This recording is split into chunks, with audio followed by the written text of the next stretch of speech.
तो भैया टैक्स जबरदस्त कलेक्शन है उत्तर प्रदेश में टैक्स का।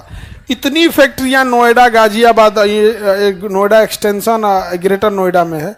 इतना नोएडा को तो बनाया गजब, यहाँ पे नोएडा पूरा भर गया तो ग्रेटर नोएडा बनाया, फिर नोएडा एक्सटेंशन बनाया। इतनी फैक्ट्रियां नोएडा, गाजियाबाद, इंदिरापुर, इतनी मेरठ तक भर गई हैं कि उन्हें टैक्स बहुत ज्यादा मिलता है। हम लोग को कोई टैक्स नहीं। वहां फीस बहुत ज्यादा मिलता है नोएडा, गाजियाबाद इस सब में, क्योंकि वहां बड़े बड़े फ्लैट हैं। बड़े बड़े क्या है फ्लैट। सरकार जमीन क्या करती है, देखो सरकार कितना दिमाग लगाती है, कमाने का तरीका समझो क्या। सरकार देखती है कि 100 एकड़ जमीन है, कितना एकड़ है 100 एकड़, तो कहती है 100 एकड़ जमीन वहां अगर बेच देंगे तो हमको कितना प्रॉफिट मिलेगा। जो खरीदेगा वो हमको जमीन का लिखाइए ना देगा। तो वहां सरकार क्या करती है, किसान से 100 एकड़ जमीन खरीद लेगी और बिल्डर को बुलाएगी, आओ आओ सब बिल्डर आओ लोग, आओ लोग, कहते देखो 100 एकड़ जमीन है, इसमें तुम कम से कम 40 गो बिल्डिंग खड़ा करेगा 100 एकड़ में, तुम हमसे जमीन खरीद लो, लेकिन तुम्हारा हम पैसा बचा लेंगे। सरकार कहती है वहां पे हम तुम्हारा पैसा बता देंगे, तुम जमीन खरीदवे मत करो, लीज पे ले लो, भाड़े पे ले लो, क्या तुम्हारा पैसा बच जाएगा। और तुम इसमें क्या करना, बिल्डिंग बना देना, इसमें क्या करो बिल्डिंग बना दो। अब वो क्या करेगा, इसमें एक टाउनशिप बसा देगा, चारों ओर से बाउंड्री कर देगा, यहाँ एक बिल्डिंग खड़ा कर दिया, यहाँ बिल्डिंग खड़ा कर दिया, ऐसे लाइन से क्या खड़ा कर देगा, बिल्डिंग खड़ा कर देगा। अब बताओ 40-40 तल्ला का बिल्डिंग खड़ा कर दिया। सब बिल्डिंग की खासियत अलग, इसमें एकदम लग्जरी फ्लैट बनाएगा, इसमें 3 BHK बनाएगा, इसमें सबका अलग अलग खासियत होगा। एगो में बैचलर देगा, बाकी सब में फैमिली रख देगा। एक ठो में कहेगा यहाँ पे दुकान वकान खोल सकते हैं, बाकी में नहीं खोल सकते हैं, अंदर प्लेग्राउंड वगैरह बना देगा। और यहाँ पे 2000 फ्लैट हटा देगा। कितना हटा दिया, 2000 फ्लैट मान के चलिए हटा दिया, 1000 फ्लैट मान के चलिए, कितना फ्लैट हटा दिया, 1000 फ्लैट हटा दिया। बिल्डर को जमीन खरीदने में पैसा बर्बाद हुआ नहीं, खरीदा ही नहीं, वो तो लोन दिया, वो तो लीज पे लिया, कहा कि किराया देना बस हमको जमीन का। तो किराया हमेशा सस्ता होता है और किराया हर महीने देना है तो पता नहीं चलता है। उसके बाद बिल्डर को सरकार ने कहा कि अपना पैसा मत लगाओ, अपना मत लगाओ, बैंक से तुम्हें लोन दिला देते हैं। बिल्डर का पैसा बच गया, लोन लेगा। अब सरकार कमाने आएगी। 1000 फ्लैट है ना, हर फ्लैट के लिखाई पर सरकार अपना फीस लेगी। जमीन की लिखाई पे लगता है, कहा कि ससुरा कहीं का जमीनिया बेचते तो रजिस्ट्री का फीस एक बार लगता है। 40 तल्ला बनेले हो, उतने जमीनिया का कितना कर दिया, 40 गुना कर दिया। रोजगार भी मिला इसके बनने में, मिस्त्री, मजदूर, प्लम्बर, पेंटर, बिजली मिस्त्री, कारपेंटर, वहां हर फ्लैट में कोई काम करने वाली आएगी जो नहीं पढ़ी लिखी वो काम करते। कितना रोजगार मिल गया यहाँ पे। इसके बाद अब फ्लैट बिकेगा, हर फ्लैट की लिखाई पे मान के चलो एवरेज वहां का फ्लैट 50 लाख का है। कितने का है, 50 लाख। 10% लिखाई लगा तो एक फ्लैट पे एवरेज कितना गया, 5 लाख। सरकार को कितना जाएगा, 5 लाख। इसे 5 लाख से गुणा कर दो, एक फ्लैट पे कितना, 5 लाख। 5 लाख मतलब 5 लाख मतलब 5 जीरो। अब गुणा जीरो गिनो, 1 2 3 4 5 6 7 जीरो में 1 करोड़। इसका 10 से गुणा करो, 50 करोड़। सरकार को कितना आ गया, रेवेन्यू कितना आ गया। बिल्डर का फायदा हुआ कि नहीं हुआ, लोगों को रोजगार मिला, प्लम्बर, पेंटर, ये वो एक टाउनशिप बस गया। जो कभी खेत हुआ करता था डेवलप हो गया, बगल वाले का जमीन का रेट अपने से बढ़ गया, नहीं बढ़ गया। तो विजन होना चाहिए। जब आपके पास विजन था, कितने करोड़ों का सीमेंट बिका होगा, पेंट बिका होगा, छड़ बिका होगा, जमीन डेवलपमेंट हुआ होगा, आवागमन, वहां पे मजदूर आने जाने के लिए बस ऑटो लगी होगी, उनको खिलाने लेने के लिए कोई ठेला वाला, चौमिंग भर, दुनिया भर का लगाया होगा। बनने में 10 साल लगा होगा, इसके बनने में रोजगार मिला। जब बन गया, अब लो 1000 आदमी रहेगा, हर फ्लैट में कम से कम 2 गो लड़का रहता है सब, तो कम से कम कितना हो गया, 2000 लड़का। 2000 लड़का माने 4 गो स्कूल चल जाएगा। पढ़ने अब गाँव में आएगा पढ़े, 4 गो स्कूल चल गया।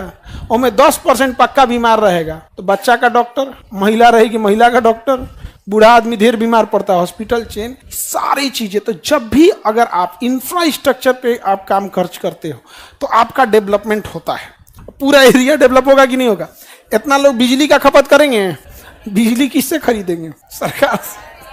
आउ खेत रहता तो ना बिजली को मिलता, ना कोई काम करने वाला मिलता, ना ड्राइवर रहता, ना कुछ। जो फ्लैट में रहने वाले सब अपना अपना क्या रखेगा, ड्राइवर, ऑटो सब रखेगा। तो ये चीजें बहुत ज्यादा, इसे कहेंगे पूंजीगत व्यय, आय नहीं, पूंजीगत व्यय।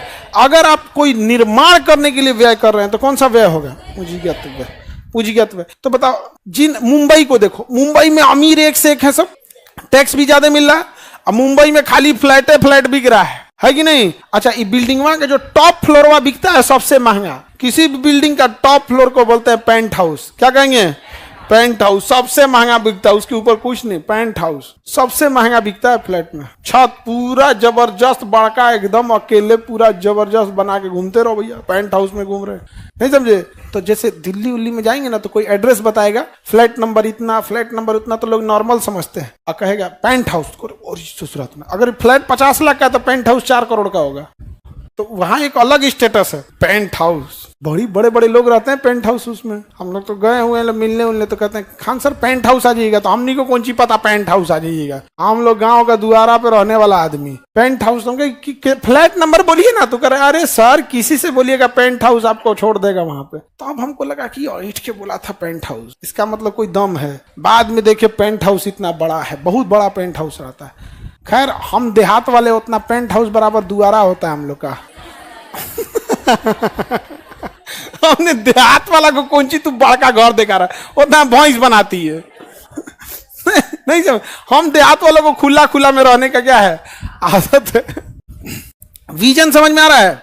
तो जब तक आपके पास विजन नहीं रहेगा तब तक। अच्छा, इतना ही पैसा जब लोग चुनाव जीतने के लिए हम आपको इतना पैसा देंगे, ये देंगे, वो देंगे, इससे क्या आ रहा है, वो इंसान अपंग होते जा रहा है। अपंग हो रहा है कि नहीं। इतने जितने फ्लैट है, सारे फ्लैट में देखिएगा ना कोई काम करने वाली आती है। और एक महिला है, एक काम करने वाली घर से अगर मान के चलिए 1000 रुपया भी लेती है बर्तन मांजने का, अगर मान के चलो एक मिनिमम जोड़ते हैं बर्तन मांजना झाड़ू पोछा करने का, अगर 1000 रुपया लेती है, एक घर में वो 1 घंटा काम सपोज करो इसे करती है, 5 घर पकड़ लेती है, उसका 5-7 हजार हो जाता है। अपना परिवार जिलाने के लिए वो कर सकती है। खाली महिला जो नहीं पढ़ी लिखी है उसको कह रहे हैं तो खाली ऐसा नहीं है, वो खाना बना देगी तो उसका अलग चार्ज है, झाड़ू पोछा का अलग चार्ज है, बर्तन वर्तन का अलग चार्ज है। तो वहाँ होता है ड्राइवर, गाड़ी रखेंगे तो ड्राइवर का जॉब मिलेगा, गाड़ी रखें तो बिगड़ेगा सोच रहा मैकेनिक लगेगा। तो जब भी क्राउड आएगा, क्या आएगा, क्राउड ऑटोमेटिक रोजगार दे देगा। जिस एरिया में आप स्टूडेंट लोग रहते हो उस एरिया का मकान मालिक कभी सरकार से नहीं कहेगा कि हमको रोजगार दो, ये एरिया का कभियो नहीं कहेगा सरकार से। बस गवर्नमेंट को ये देखना है क्राउड पुल करके लाओ, ऑटोमेटिक रोज। क्या यहाँ के सब्जी बेचने वाला कह सकता है कि हमारा नहीं बिकता है? सोचा ट्रक का ट्रक सब्जी गिरता है यहाँ रात को 3 बजे, कभी आके देखना है ट्रक लगी रहती है मुसल्लापुर हाट पे, सारा सब्जी खत्म। क्या कोई दुकान वाला कह सकता है? सैलून वाला नंबर लगा के काटता है। नहीं समझ में आ गया? तुम बाल कटवा लो तो भाई स्टूडेंट एरिया में जाके धड़ाक से, अरे 4 को 5 को के लिए बैठना पड़ेगा कि नहीं करना पड़ेगा। तो गवर्नमेंट का काम होना चाहिए कि जितने भी इनकम हो रहे हैं, जितना भी इनकम हो रहा है उससे ढांचागत क्या डेवलप करे, विकास करे। ढांचागत विकास जब हो रहा होता है तो स्वयं नौकरी दे रहा होता है, अब बनने के बाद भी क्या दिया है, रोजगार। लेकिन अगर हम केवल किसी को सैलरी बांट देंगे, किसी को सहायता राशि बांट देंगे, इससे उस व्यक्ति को लाभ होगा, वो भी जब तक है तब तक ही लाभ हो पाएगा। तो बताओ मुंबई में टैक्स कलेक्शन है कि नहीं, फीस ज्यादा है कि नहीं? जितनी बड़ी बड़ी कंपनियां हैं उनका प्रॉफिट मुख्यालय मुंबई में है, SBI सबका मुंबई, कहाँ मुख्यालय है, मुंबई।